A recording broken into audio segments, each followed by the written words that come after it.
Irmãos, vamos fazer então a correção.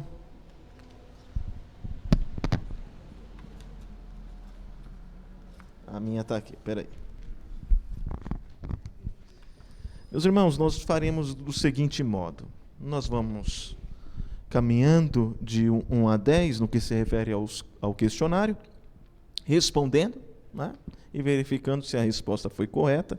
E aí você coloca certo ou errado, né? Tem 10 para facilitar a conta. Se você acertar tudo, você tira 10, né? E aí você subtrai caso erre alguma. E aí você mesmo coloca a sua nota. Depois... Hã? Não, você tem que deixar claro qual que você escolheu no último, tá bom? Agora não pode mais corrigir, tá bom? Agora de diante não pode mais corrigir. Então, nós vamos verificar qual a resposta certa, mas não vamos fazer só isso. Nós vamos tentar também, a cada pergunta, articular o conceito de modo a aplicar a nossa vida. Do contrário, você ensina a igreja a responder perguntas numa gincana, mas não ensina a igreja a viver. Então nós não queremos apenas conhecer fatos. Nós queremos entender como estes fatos, quando aplicados à nossa vida, nos mudam. Tá bom?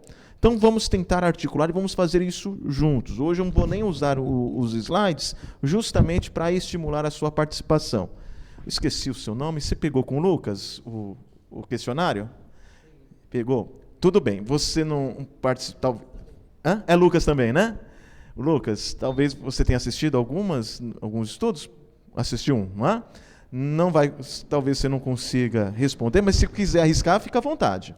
Mas à medida que nós formos respondendo, não é? Você poderá participar também. Tá bom? Ó, o Kiko e a Aline chegaram. E aí, alguém pode dar para eles a provinha? Aí eles vão ficar separados lá no banheiro. Brincadeira. E caso já queiram participar, fiquem à vontade. Vamos começar então, meus irmãos? Pois bem, primeira pergunta. Qual era o principal propósito das festas bíblicas? Letra A. O show do cristão, hein? Valendo 10 mil. Celebrar a colheita e os ciclos agrícolas. B. Proporcionar ao povo um tempo de descanso e renovação física. C. Ajudar o povo a olhar para o futuro apontando para o Messias e sua obra. Ou garantir, letra D, que as tradições culturais de Israel fossem mantidas vivas. Vocês têm certeza? Sim. Muito bem, muito bem. Letra C. A ideia era ajudar o povo a olhar para o futuro apontando para o Messias e sua obra. Agora vamos tentar articular este conceito. Meus irmãos, nós devemos aprender a ler as Escrituras como Jesus ensinou os discípulos no caminho de Emaús, na certeza de que tudo aponta para Cristo Jesus, seja de maneira direta, indireta, por alegoria, tipologia ou algum conceito, até mesmo quando nós lidamos com um personagem bíblico que se comportou mal, que foi um mau exemplo, nós conseguimos ver Jesus. Como assim? No sentido que Jesus fez o contrário dele. Pensemos, por exemplo, em Sansão. Sansão, no final de sua vida, diz: morra eu e os filisteus, para que assim eu me vingue nem sequer um dos meus olhos, não é? Ou seja, o que o motiva a dar a sua vida para salvar o povo de Deus de seus inimigos? O desejo de vingança. Existe sim um desejo de libertar os israelitas dos filisteus, mas existe também um desejo de vingança. Agora Jesus Cristo entregou a sua vida para libertar o seu povo de seus inimigos, a saber, a morte, o diabo e o pecado, motivado não pelo desejo de vingança, mas pelo amor. Não é?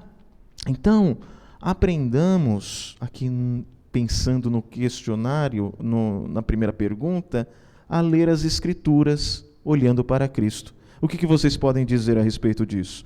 Isso é nós fazemos isso com naturalidade? Ler as Escrituras olhando para Cristo?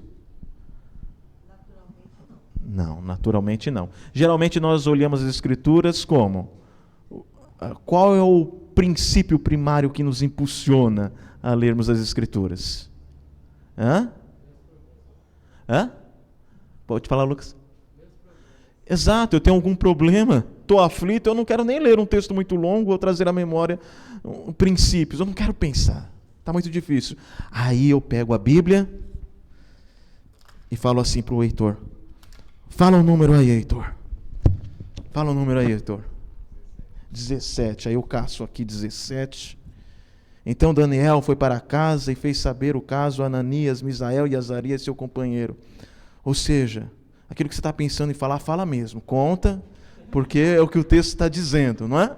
Ou algo assim. Ou eu começo a forçar o texto para dizer algo que eu gostaria de ouvir, não é? Ou seja, o princípio que direciona a minha interpretação são os meus anseios pessoais. São os meus anseios pessoais. Ou a gente já aplica a nós. Um outro exemplo, permitam-me dar só mais este exemplo. Salmo 16. Salmo 16.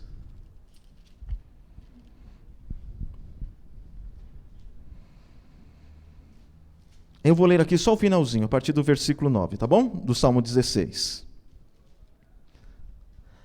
Alegra-se, pois, o meu coração e o meu espírito exulta, até o meu corpo repousará seguro, pois não deixarás a minha alma na morte, nem permitirás que o teu santo veja a corrupção. Tu me farás ver o caminho da vida, na tua presença plenitude de alegria, na tua destra delícias perpetuamente. Imagine que você está aflito, abriu a Bíblia e caiu nesse versículo. Ô glória! Aqui só tem bênção, não é? Como que você aplicaria esse texto à sua vida? Perceberam aí? Salmo 16, versículo 9. Alegra-se, pois, o meu coração e o meu espírito exulta, até o meu corpo repousará seguro, pois não deixarás a minha alma na morte, nem permitirás que o teu santo veja a corrupção. Como que você lidaria com esse texto? Ele é motivacional, não é? Quais as possíveis aplicações a partir de uma perspectiva motivacional que eu poderia fazer deste texto? Você está triste, meio desanimada? Para ficar alegre, né? Muito bem. Qual é o problema dessa interpretação? É que é um texto messiânico. É um texto messiânico. Ele não está falando de você. Ele está falando de Jesus. E lá em Atos, capítulo 13, versículo 35, ele será citado. Em Atos 2, versículo 25 e 28 também. Em Atos 2, versículo 25 e 28, Pedro vai dizer assim: quem disse esse texto foi Davi, mas ele não estava falando de si mesmo. Ele estava falando do Messias. O seu corpo não viu a corrupção, pois ao terceiro dia ele ressuscitou. Não é de você que o texto está falando. Ele está falando de Cristo. E aí sim eu posso fazer a aplicação para mim, depois que passar por Cristo. Porque ele venceu a morte, eu sei que o meu principal problema já foi resolvido. Este meu problema que me aflige agora é fichinha. É fichinha. Porque Cristo venceu a morte. Nele eu sou mais que vencedor. Perceberam? Que isso faz toda a diferença? Então, a primeira aula que nós tivemos, o que corresponde à primeira pergunta, tem a ver com a necessidade de nós olharmos para as Escrituras, principalmente para os textos do Antigo Testamento, à luz de Cristo. À luz de Cristo. Ou seja, a nossa interpretação deve ser cristocêntrica, não antropocêntrica, o homem no centro. Não são os meus desejos, os desejos até mesmo egoístas, que devem direcionar a interpretação. E a gente faz isso a todo tempo. Olha esse texto aqui. Não, mas Deus confirmou na palavra, eu vou fazer isso. Eu interpreto ao meu modo e sigo. Não é assim. Não é assim. Ok? Faz sentido isso, meus irmãos? Vocês têm alguma coisa a dizer a respeito disso? Não? Segunda, porque os... Opa, olha lá, vocês escutaram? Faz de novo aí, Augusto. Oh. É o show do cristão.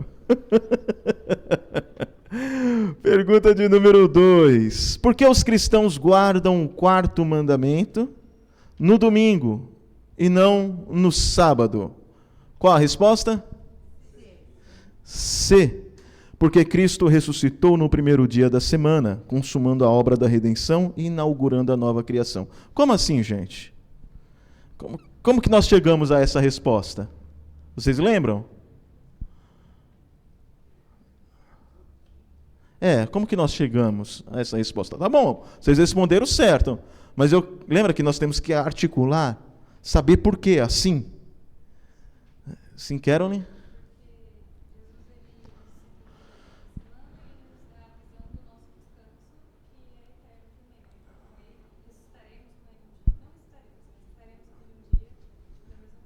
Sim, tem a ver. Tem a ver.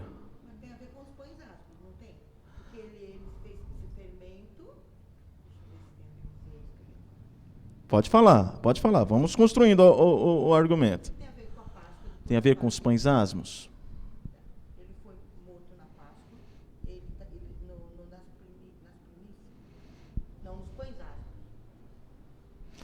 Para ajudar, lembre-se que nós estamos tentando seguir aqui a sequência das aulas. A primeira aula teve a ver com o fato de que Cristo é central na leitura das Escrituras. A segunda aula falava sobre o sábado, que ele é colocado na relação das festas como se fosse a primeira. Mas nós falamos, né, que o sábado ele aponta para um descanso. Então a questão é como eu, o crente da nova aliança, lido com o sábado, que tem a ver com que é o quarto mandamento. Eu guardo o sábado, eu tenho que guardá-lo? Como é que é? Vocês lembram, por exemplo, a lei do Senhor, ela aparece no que se refere aos 10 mandamentos, tanto em Êxodo, capítulo 20, quanto em Deuteronômio, capítulo 5, certo? Então, estes 2 mandamentos, obviamente, estão presentes nestes 2 textos, mas tem uma diferença no que se refere ao motivo para guardar o dia do Senhor. Em Êxodo capítulo 20, o texto diz que nós devemos guardar o sábado, ou melhor, os judeus deveriam guardar o sábado, por quê? Porque Deus trabalhou 6 dias e no 7º descansou. Então a base, a razão para se guardar o sábado ali é a criação. Muito bem, ok. Só que em Deuteronômio, a razão é outra. Quando nós vamos lá para o capítulo 5, o mandamento é o mesmo. Guarde o 7º dia. Guarde o sabate, o dia do sábado. Não é? Por quê? Para que se lembrassem quando eles foram tirados da terra. Porque eu os libertei da escravidão. O motivo, agora em Deuteronômio capítulo 5, é a redenção. Então veja, nós temos aí 2 razões para se guardar o sábado na antiga aliança: a criação e a redenção. E agora vamos fazer uma leitura cristocêntrica deste mandamento, do 4º mandamento. Em Cristo, qual a razão pela qual nós guardamos o domingo e não o sábado? O que aconteceu no primeiro dia da semana? Pensando na obra de Cristo? Ele ressuscitou. Quando Jesus Cristo ressuscita, ele consuma o quê? A sua obra redentora. E ele inicia o quê? Uma nova criação. Perceberam? Por isso que então eu guardo não o 7º dia, mas o primeiro. Porque eu entendo que o sábado apontava para o que Cristo faria. Ele me liberta, ele me redime não do jugo dos egípcios, mas do jugo da morte, do pecado de Satanás. Ele inicia agora uma nova criação. Aqueles que estão em Cristo, nova criatura, as coisas velhas se passaram, eis que tudo se fez novo. E quando isso se consumou? No domingo. Então é o domingo que eu vou guardar. Deu para entender qual que é a lógica? Então, vocês responderam certo, mas não basta responder certo. Vocês têm que descobrir por que nós chegamos, a razão pela qual nós chegamos a essa conclusão. Assim, porque os cristãos guardam um quarto mandamento no domingo e não no sábado?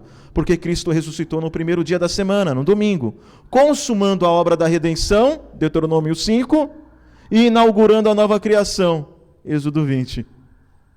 Ok? Até aqui tudo bem? Sim. 3. O que Jesus celebrou durante a última ceia? A refeição Seder. Muito bem. Lembra dos 4 cálices? E vocês lembram do cálice da redenção? Que era o terceiro cálice. A ideia é que esse cálice seria levantado, lembraria-se da redenção lá no Egito, e depois deste cálice tomado, eles ceavam. Vocês não percebem isso na sequência? Que Jesus levanta um cálice, o cálice da redenção, e logo depois eles ceiam. Porque ele está seguindo essa liturgia judaica da Páscoa, baseada nos 4 cálices. Ou seja, Jesus está dizendo, está vendo essa liturgia aqui? Ela aponta para mim. Sou eu que derramo o meu sangue para que vocês sejam redimidos. Eu sou o Cordeiro prometido lá na Páscoa em Israel, que vai libertá-los da morte. Ok? Sobre esta festa, a Páscoa, o que mais que vocês gostariam de acrescentar, apontar? O que te chamou a atenção quando nós estudamos? Fala alto pra gente.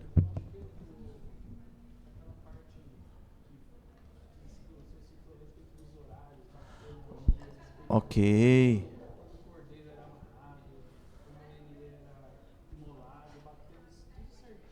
Sim.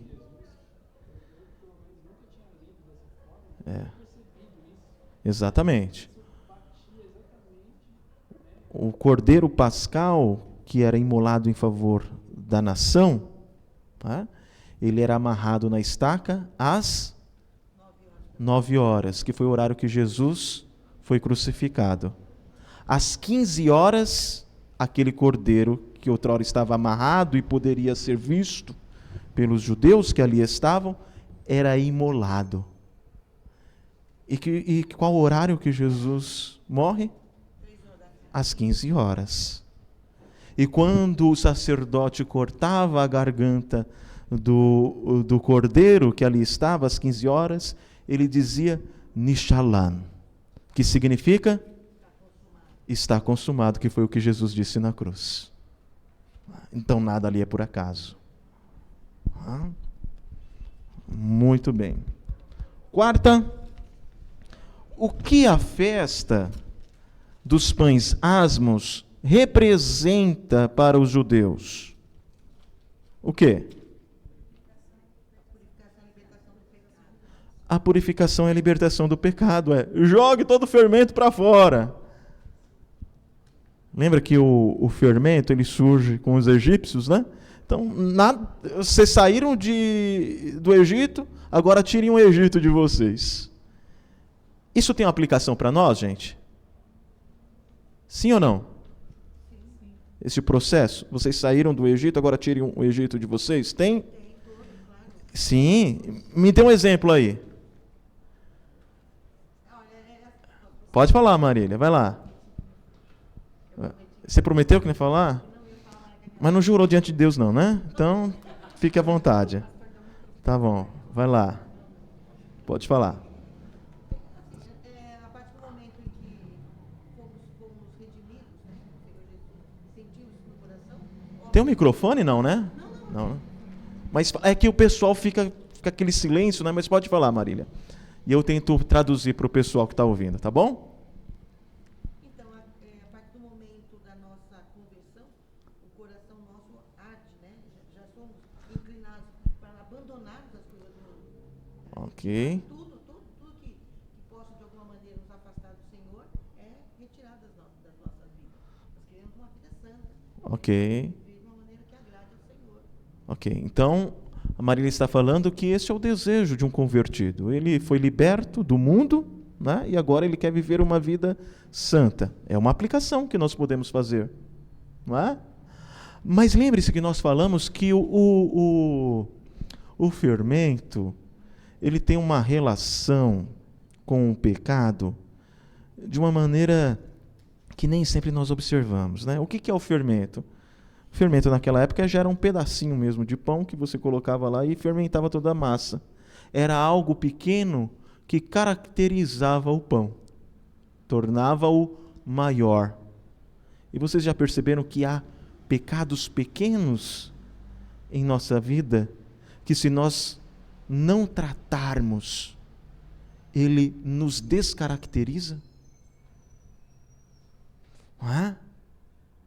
E por vezes esses pecados pequenos são justamente aqueles pecados que nós cometíamos antes da conversão e que ainda não foi tratado, não foi lançado fora. Note um exemplo aqui, ok? Um homem convertido que teve uma vida promíscua, quando não crente, ele não tratou aquela coisa ainda de olhar para as mulheres toda vez que passa uma mulher. Uma coisa pequena, não é? Mas que, se não for tratada, pode o quê? Descaracterizá-lo, contaminá-lo. Então ele tem que jogar, ele já é salvo, mas ele tem que jogar o fermento fora, longe. Mas como que esta festa apontava para Cristo? Porque Jesus, ele é crucificado na Páscoa, e logo em seguida, depois da Páscoa, você tem a festa dos pães asmos, né? E na festa dos pães asmos ele está morto, não é? E qual é a relação com Jesus aí? Ele se fez fermento. Como assim? Ele se fez pecado. Ele se fez pecado no nosso lugar. Então ele recebeu a morte. O nosso pecado estava sobre ele. E ele foi lançado fora. Ele se fez fermento em nosso lugar. Ok? Depois, Páscoa, pães asmos. Depois dos pães asmos, qual a festa que vinha? Primícias. E a festa das primícias? 5. Aponta para Cristo no sentido de quê? Ele é o primeiro a vencer a morte. Ok, isso mesmo, está certo. Né? Então, as primícias é aquela ideia de você pegar os primeiros frutos da colheita, que apontava para uma esperança maior. Jesus, ele morre na Páscoa, como o Cordeiro de Deus. No dia seguinte, é a festa dos pães asmos. Ele está morto, foi lançado fora por conta dos nossos pecados. Mas na festa das primícias, no próximo dia, ele ressuscita. E Paulo diz que ele é a primícia dos que dormem. Ele é o primeiro fruto no que se refere à ressurreição. O primeiro que ressuscitou e não morrerá. Outros ressuscitaram, mas morreram depois. Ele não. Ele ressuscitou e não morre. Mas ele é a primícia. E um dia nós também ressuscitaremos e não morreremos jamais. Ok? Até aqui tudo bem, meus irmãos? Alguma coisa que vocês gostariam de citar? Algum apontamento? Não? Sexta pergunta. O que acontecerá com a pregação quando a última trombeta soar e Jesus Cristo retornar? Agora estamos falando da festa das trombetas, que proclamava a chegada de Deus, a sua presença, não é? E a imagem das trombetas no Novo Testamento faz referência a isto. O anúncio do rei, da chegada. E nós fizemos uma relação das trombetas hoje sendo tocadas com a pregação. Então, toda vez que um pregador prega fielmente, ele está proclamando algo em nome do rei. Isso é muito sério, meus irmãos. Nós temos na nossa liturgia uma sequência racional. Nós temos o chamado à adoração, depois o chamado à contrição, nós somos pecadores, aí nós lembramos que somos redimidos em Cristo Jesus, e então no meio ali, depois que nós recebemos a palavra de absolvição, nós cantamos, louvamos ao Senhor porque Ele nos redimiu e nos prometeu e nos deu agora a vida eterna. Aí logo depois vem o momento da pregação. Nesse momento aqui, a igreja não fala, a igreja não responde, a igreja não dialoga com o pregador, não manda recado, a igreja se aquieta. É o momento do liturgo dizer, agora a gente só ouve. Porque o pastor está pregando? Não é isso. Deus vai falar. A gente não manda recado para Deus.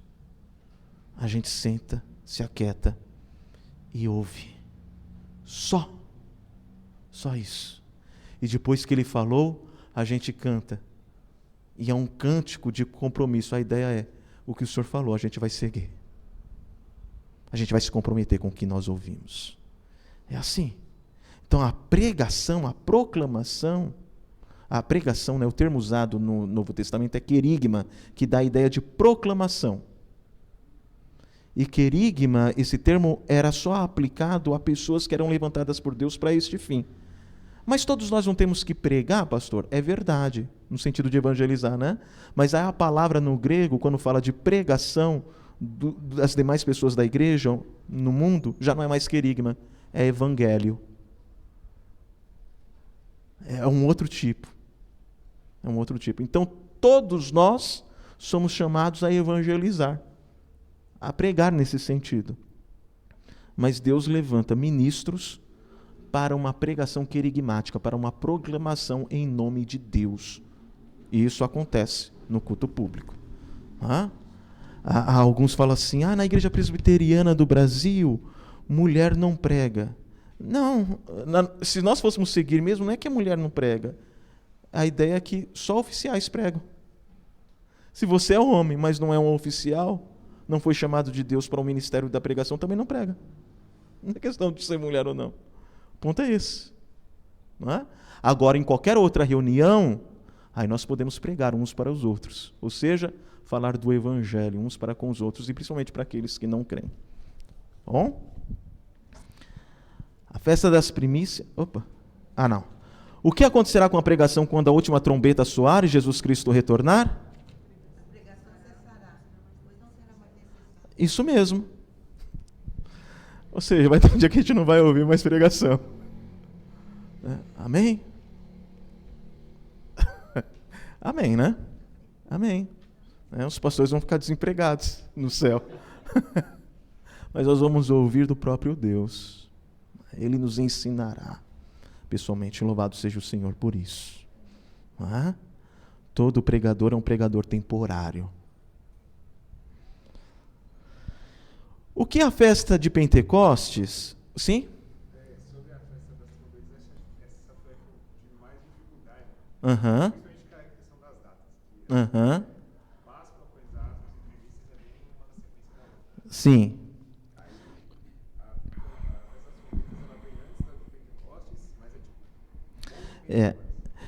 A festa das trombetas, no que se refere com datas, deixa eu mostrar aqui. Eu já mostrei um calendário para vocês, não sei se está no...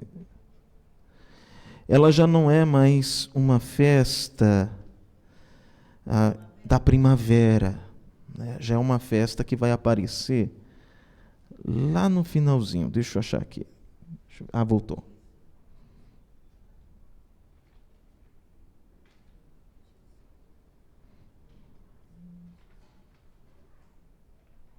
Deixa eu ver aqui o calendário. Aqui, ó. Então você tem aqui, no mês de Nissan, a Páscoa, pães asmos e oferta das primícias, ok?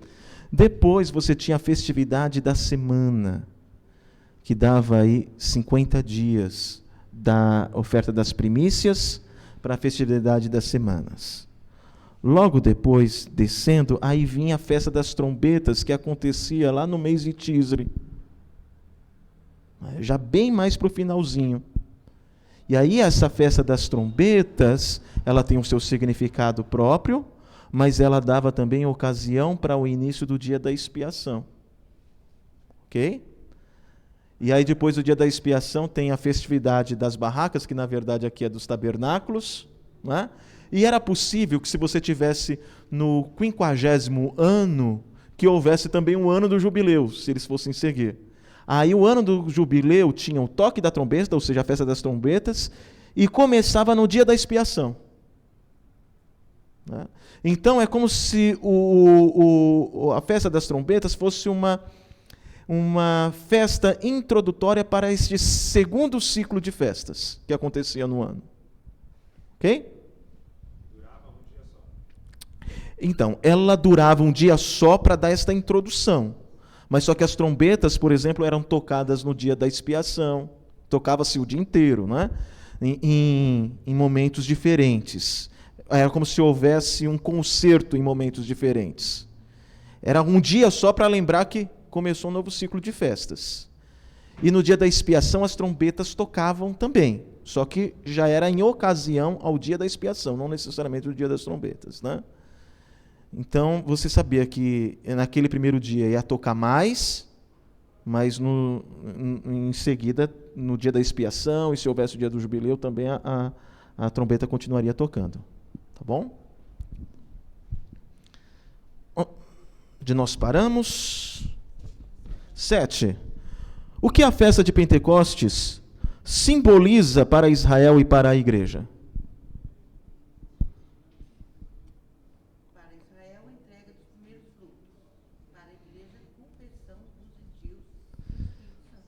Exatamente. Então aqui, para Israel, a entrega da colheita, na verdade, né? Era o encerramento da colheita ali. Os primeiros frutos é que eu estou tentando corrigir, porque dá a impressão que remete para primícias, né? Mas a ideia aqui era já nos últimos frutos. A colheita estava se encerrando, né? E havia uma alegria, uma festa. Eles agradeciam a Deus por conta disso, né? E neste dia, Deus ainda continua a trabalhar nas festas. Há uma grande colheita no dia de Pentecostes, lá em Atos capítulo 2. Mas uma colheita de almas. Almas. Sim, pode falar, Marília. Eu lembrei, o senhor falou também que comemorava a entrega da lei. Exatamente. Então, originalmente, a comemoração tinha a ver com a colheita. O encerramento da colheita. No período intertestamentário, que é aquele período de 400 anos entre o Antigo Testamento e o Novo, eles começam, no dia de Pentecostes, a observar o dia da entrega da lei a Moisés no Sinai. Isso também é significativo, porque havia uma promessa de que o Espírito Santo desceria sobre toda a carne e a lei do Senhor seria gravada no coração. E isso tudo acontece no dia de Pentecostes. Uma grande colheita de alma acontece, não é? E ali a eleição ela deixa de ser nacional e passa a ser internacional, no sentido que Deus tem eleitos espalhados pelo mundo, não é? E então a colheita é grande. Não à toa Jesus diz que os campos já estavam brancos, que nós precisávamos de trabalhadores para colher. E não é no sentido literal, no sentido espiritual mesmo, de pessoas. No sentido evangelístico, está lá em João capítulo 4, né? Quando ele evangeliza a mulher samaritana, e por meio da mulher samaritana outros samaritanos creem. Então uma colheita espiritual está acontecendo aqui no dia de Pentecostes, e no que se refere à lei, ela está sendo gravada no coração por meio da ação do Espírito que foi derramado sobre a igreja. Não que o Espírito não atuasse no Antigo Testamento, mas ele atuava de maneira especial em algumas pessoas, como os juízes levantados por Deus. Agora o Espírito foi derramado de maneira expansiva, né, sobre toda a carne. Todos nós somos capacitados pelo Espírito a testemunhar de Cristo. Testemunhar de Cristo. Mas eles falaram em línguas, em idiomas. Por quê? a ideia do evangelho se espalhando pelas nações. Pelas nações. Ok? Qual que é a resposta certa, gente? Para Israel significava a entrega dos primeiros frutos, ou o fechamento da colheita, né? E para a igreja a conversão dos gentios e o derramamento do Espírito Santo. Ok? Sim, Lucas? Aham. É. Porque lá tem a parte que fala de outros idiomas mesmo, tem uma parte que fala línguas de como de fogo. Uhum. Isso me deixa As línguas, né, como de fogo, ali é uma tentativa do narrador em descrever o que aconteceu. Então foi algo sobrenatural que envolveu barulho, um vento, né, e línguas como de fogo. Tem uns desenhos, né? Era como se fosse umas chamas sobre eles mesmo. Foi algo sobrenatural que ocorreu. Né? Ali já não é mais idiomas, é línguas mesmo, língua de o físico mesmo, né? Era como se fosse um fogo, parecia uma língua, algo que se mexia literalmente em cima deles. Tá? Veja, isso é importante notar, porque uma das teses dos nossos irmãos pentecostais é que o Pentecoste, ele é contínuo. Ele acontece. Bem, se ele fosse contínuo, ele deveria acontecer exatamente como aconteceu lá. Toda manifestação tinha que ter um barulho muito forte. E não somos nós que fazemos esse barulho, ok? Era um barulho de vento, né? Um vento. E línguas de fogo, no sentido literal mesmo, deveriam aparecer na cabeça das pessoas. Aquilo ali não é um texto prescritivo, ou seja, repita isso, mas descritivo, o que aconteceu, o que eles viram. E tinha esses aspectos, esses elementos sobrenaturais que só foram vistos uma vez. E a ideia é que tem que aparecer uma vez só, justamente para marcar. Assim como foi a abertura do Mar Vermelho. um episódio específico. Exatamente, um episódio específico, que não acontece mais. Mas é um momento para marcar. Para marcar. Ok? O nome é porque 50 dias depois do... Isso, Pentecostes vem de penta. Lembre-se aí do Brasil, que não sai disso nunca, né? De 50 dias. Contado a partir do dia da festa das primícias, né? 49, depois mais um dia.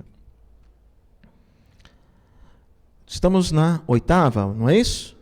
Assinale a alternativa correta. O dia da expiação apontava para... A purificação dos pecados através de Jesus como sacrifício substitutivo. Exatamente, exatamente. Isso daqui é totalmente significativo, né? A trombeta toca. E aí tem o dia da expiação, logo em seguida. E nesse dia da expiação, no Antigo Testamento, o sacerdote entrava no lugar do Santo dos Santos, levava um sacrifício em favor do povo, e quando ele saía vivo, era sinal que Deus aceitou o sacrifício. Por isso que é importante que Jesus ressuscite. Porque o fato dele ter ressuscitado é que Deus o teve como justo, então ele não poderia morrer, não poderia continuar morto. Né? A alma que pecar, essa morrerá. E a alma que não pecar? Tem que viver. Então, ao terceiro dia, o Pai o ressuscitou. Porque não era justo que ele continuasse morto. E ele sai como sinal também de que Deus recebeu o seu sacrifício. Quando o sacerdote saía vivo diante do povo, era que Deus tinha recebido. Isso aconteceu também com o nosso sumo sacerdote, Cristo Jesus. E aí, o povo sorria, se alegrava, festejava, porque Deus concedeu mais um ano de perdão. Só que quando o nosso sacerdote sai do túmulo vivo, não é um ano de perdão que ele nos concede. É uma vida eterna. Uma vida toda de perdão. Uma vida eterna de perdão. Ok? Faz sentido, gente?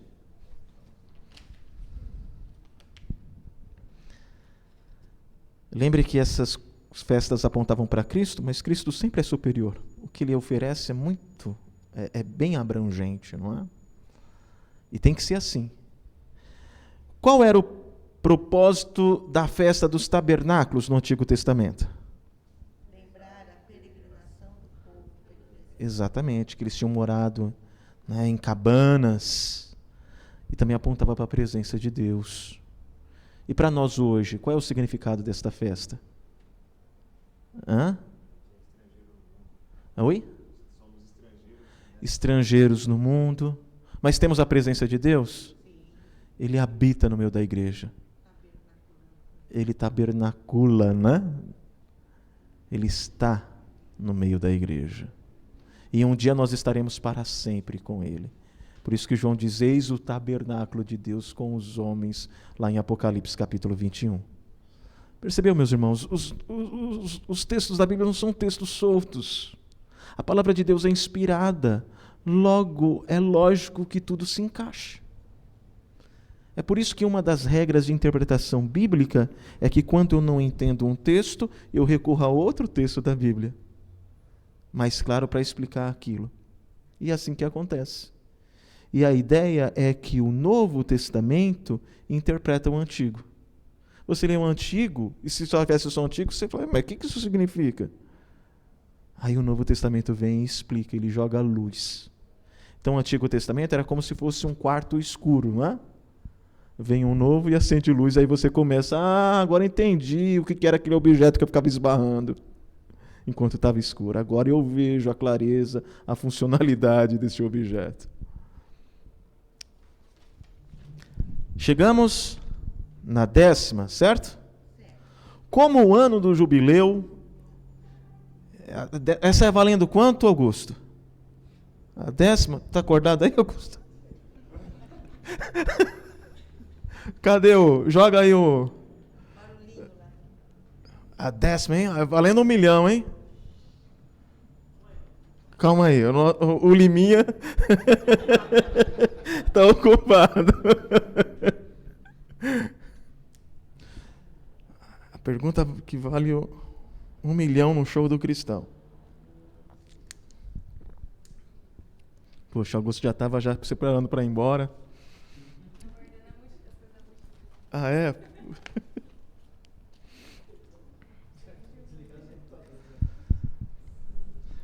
Como o ano do jubileu, inaugurado por Jesus no início de seu ministério, é descrito?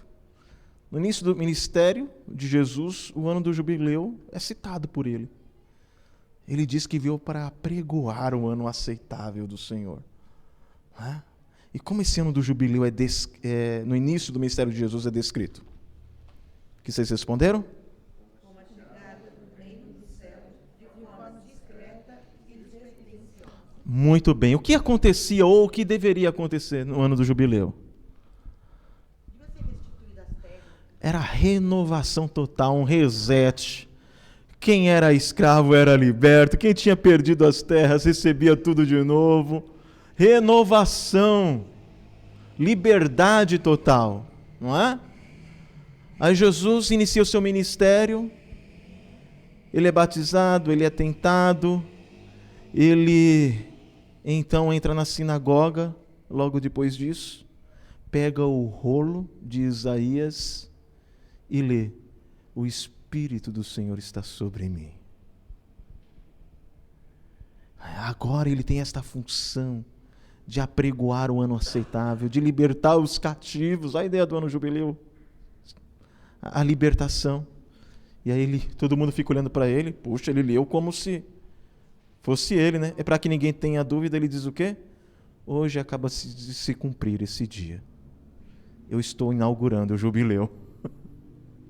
E já foi inaugurado, mas ainda não foi instituído de maneira plena. Mas o será. Quando? Quando essa terra for renovada. Aí, lembra-se que dava-se uma renovação da terra? Vai acontecer tudo isso. Nós seremos livres do pecado, para sempre não haverá pecado. E desfrutaremos desta terra para sempre, na presença de Deus. E é por isso que a nossa alma Aguarda, né? Aguardamos por isso. Ok? Tudo bem, meus irmãos? Concluímos, pois, o nosso estudo. Demorou o quê? Uns 3 meses? 4? Lembra, Lucas? Vocês lembram? É? Foram 12 aulas. 3 meses. É, uns 3 meses, né? Uns 3 meses. Só da Páscoa nós gastamos 3 dias, não foi isso? Então nós encerramos essa série de estudos. E vamos iniciar uma próxima, se Deus assim quiser, na próxima quinta-feira. Sim, Caroline? Sim. Uhum. Então, eu fiquei pensando, toda vez que a gente olha para o Velho Testamento, a gente vê que o povo era muito festivo, tinham essas datas comemorativas e tudo mais. E a gente aprendeu o porquê disso, para que eles pudessem se lembrar de tudo que Deus fez por eles, mas também que quando o Messias chegasse, eles conseguissem identificá-lo. Então, todas elas apontavam para Jesus, né? De certa forma. E para nós, ela tem aplicação na nossa vida hoje e algumas também nos faz olhar também para o dia da volta de Jesus, que é o que a gente aguarda. Mas a minha dúvida por que antes o povo de Deus era um povo tão festivo, assim, tão comemorativo, e hoje nós não somos assim? Uhum. Bem, depende de como que você vê, né? Mas a ideia é que nós trouxéssemos esta alegria, este espírito de celebração para o culto público. E eu não estou dizendo de fazer o que você quer, gritar, dar pirueta, porque a ideia também não era essa. As festas seguiam uma liturgia, né? Então nós devemos observar o dia do Senhor, que é o domingo, e este dia deve ser reservado semanalmente para que nós não só descansemos, mas celebremos na presença do Senhor. Então, os reformadores entenderam isso, principalmente os puritanos que vieram depois. Por exemplo, a mulher puritana, ela não cozinhava no domingo. É que nem adventista, né? Que nem judeu mesmo, né, pastor? Não. Ela fazia tudo isso no sábado, para que o domingo ela ficasse livre. Não é porque ela não podia cozinhar. Poderia. Só que ela queria ficar com o domingo livre. Livre para quê? Os puritanos, geralmente, esse era o costume, né, principalmente entre os americanos, né, eles vieram para as colônias americanas. O domingo do puritano era o seguinte: de manhã cedo eles iam para a igreja. E eles, sabe do que eles chamavam a igreja? A feira da alma. Por que a feira da alma? Porque a feira, no imaginário puritano daquele período, século XVII, não é? A feira era aquilo que você encontrava tudo que seu apetite requer. Tinha todo tipo de coisa, né? Então eles chamavam o culto de feira da alma. Eles falavam assim: no domingo nós vamos para o salão de reunião. Eles não falavam que era o templo, não falavam que era a igreja. Esse nome igreja, para significar o lugar que nós reunimos, é novo na história cristã. Então eles falavam: nós vamos para o salão de reunião e lá nós vamos celebrar a Deus. Então na hora de cantar, era alegria.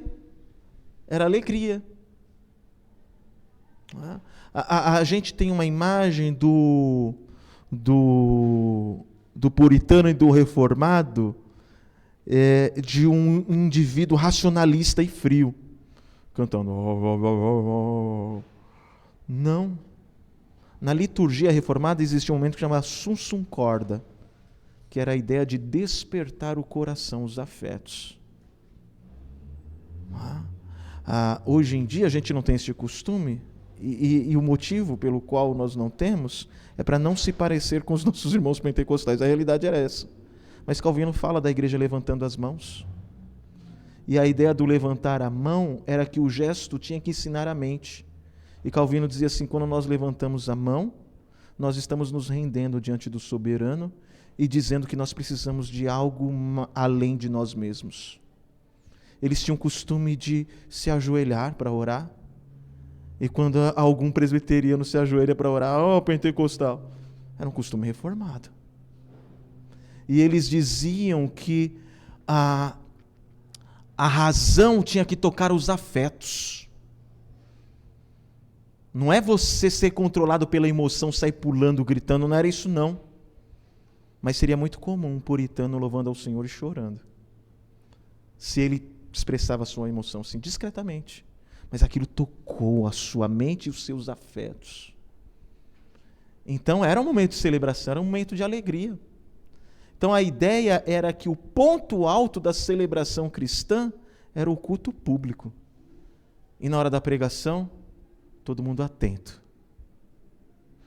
E de acordo com as atas, né, dessas reuniões, que a história diz, era que toda vez que o pastor citava um versículo, a única coisa que você ouvia na igreja era o barulho das páginas virando. Então eles tinham uma alegria imensa de ir para o culto. Olha que interessante. Há relatos, por exemplo, de fazendeiros puritanos que no domingo dobravam a ração dos animais. Os fazendeiros dobravam a ração dos animais. Por quê? Porque eles queriam comunicar para os animais que aquele dia era um dia diferente, era um dia de alegria especial. E eles falavam assim, é o único jeito de um animal irracional saber que aquele dia é fora do comum. Está vendo o espírito da celebração? Então fala-se muito da alegria dos puritanos, dos reformados em ir para o culto e celebrar a Deus. E aí depois do culto, o que eles faziam? Eles se reuniam em lares ou nos campos para discutirem, conversarem sobre o sermão que eles ouviram. E eles se deleitavam nisso, na presença do Senhor. Ou ficava no lar, ou ia para os campos, reunia com outros irmãos, e eles conversavam sobre isso, passavam horas meditando. Era um dia deleitoso para eles.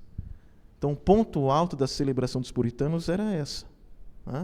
Então veja, lógico que eles também eram um povo alegre no que se refere socialmente. Há relatos, tem um livro muito bom que eu quero trabalhar com a igreja, que é Santos no Mundo, do Ryken. Ele fala que, como eu disse, né, os puritanos chamavam o templo, que nós falamos isso, né, de espaço de culto ou de sala de reuniões. O termo mais usado era sala de reuniões, porque aos sábados eles, por exemplo, usavam esse espaço para celebrações sociais, inclusive para danças de rodas. Não era dança pecaminosa, sensual que nós vemos aqui no Brasil, não, mas era um irmão pegando na mão do outro irmão e brincando, dançando ali. Agora no domingo aquele local deveria ser manuseado com toda a reverência, porque agora ele estava sendo consagrado para o culto a Deus, que era um momento de reverência e também de alegria. Então eu acho que com o tempo nós começamos a ser seduzidos por aquilo que o mundo oferece. A nossa alegria é mais manifesta no entretenimento que o mundo nos oferece, que não é um entretenimento necessariamente ilícito, porque nós perdemos o dom, pensemos assim, de encontrar deleite na celebração cristã no domingo. No domingo. Então, para os puritanos, para os reformados, os primeiros, né, o domingo era o dia de descanso, adoração e celebração. Ou seja, a festa era todo domingo. Era todo domingo. E para alguns, o culto se tornou um fardo. O cumprimento apenas de um mero dever. Então, às vezes, tem gente que vem para a igreja, e canta sem meditar, aquilo não toca nos afetos, não faz diferença, escuta o sermão, chega em casa, liga no Fantástico e ninguém sabe do que foi dito. E segue a vida. E aí por que a gente não vê os mesmos frutos que nós víamos no passado? Porque as pessoas não estão meditando naquilo que elas fazem. Elas fazem isso automaticamente, ou como o profeta diz, né, mecanicamente. O amor esfriou, não tem. Mas nós deveríamos resgatar, não necessariamente esse negócio de ficar levantando a mão, não porque, mas deveríamos resgatar essa paixão por celebrarmos na presença de Deus. E o autor de Hebreus vai dizer, olha só que espetacular isso, eu já citei isso em uma das pregações, né, que na hora do culto é como se o céu descesse. E naquele momento existe uma união mística com os santos da terra e os santos do céu. Deve haver um deleite, né? Nós estamos conectados a Deus, nesse propósito de adorarmos ao Senhor, assim como os seres angelicais o fazem a todo tempo na presença do Senhor. Então, quando você perde estes princípios, naturalmente suas emoções deixam de ser despertadas. Santas emoções, né? Santos afetos. Deu para entender, gente? Deu para entender? Ou ficou muito... Não, reverendo, eu posso... Claro, claro. Então, é que assim, durante uma pregação, dá vontade de falar aleluia. Oh, coisa maravilhosa. Então a gente tem que se segurar, porque essa contenção que nós temos que ter, de dar vontade de falar aleluia. Que coisa maravilhosa. Dá vontade de chorar e dá vontade de expressar alguma coisa. Mas nós temos que nos conter, porque não é normal deixar extravasar a emoção. A gente sente a emoção, mas não pode deixar extravasar, porque a pessoa vai ficar... Eu vou ser sincero, né? Eu ainda não vi nenhuma literatura se isso era um costume necessariamente dos reformados. Não que a gente só vai fazer o que os reformados, né, faziam, não é isso não. Mas é que a gente olha para o passado, para a sabedoria do passado, e nos ajuda a responder algumas questões de hoje, não é? Mas veja, não é pecado dizer glória a Deus, amém, aleluia. Não é. Não é. Não é? Não é. Não é errado de maneira nenhuma. Imagina só um pastor pregando, alguém fala assim, amém, louvado seja o Senhor. O pastor, o que você falou aí? Louvado seja o Senhor. Não faz sentido, irmãos. Não é? É lógico que isso não pode ser usado, eu não vejo ninguém aqui que faria isso, né? Para chamar atenção para si, para se passar por espiritual, a fim de ter destaque na comunidade cristã religiosa, ok? Então a moderação nos cai bem, mas não é errado desde que isso seja feito de uma maneira sincera diante do Senhor. Não é? Sim? Sério? Eu também. E nós estamos lá na congregação já tem um tempo e eu tenho o hábito de quando eu chego no horário e no canto, ajoelhar e orar. E eu vi que alguns irmãos olhavam, né, da mesma forma que quando a hora que nós estamos cultuando, eu sinto desejo de levantar as mãos, eu ainda levanto.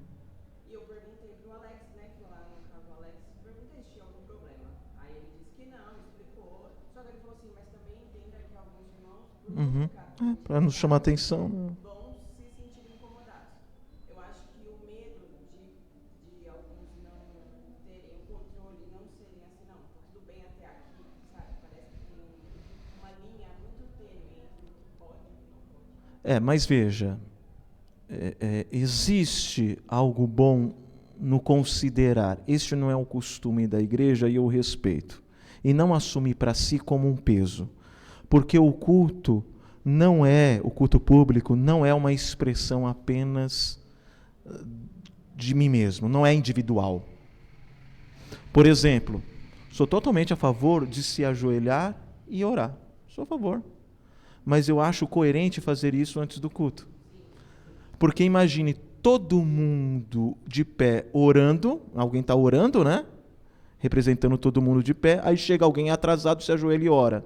Ele está dizendo assim, o que eles estão fazendo é uma coisa, o que eu faço aqui no culto é outra. Aí não faz sentido, entendeu? Se você chegou antes do culto e teve tempo para isso, amém.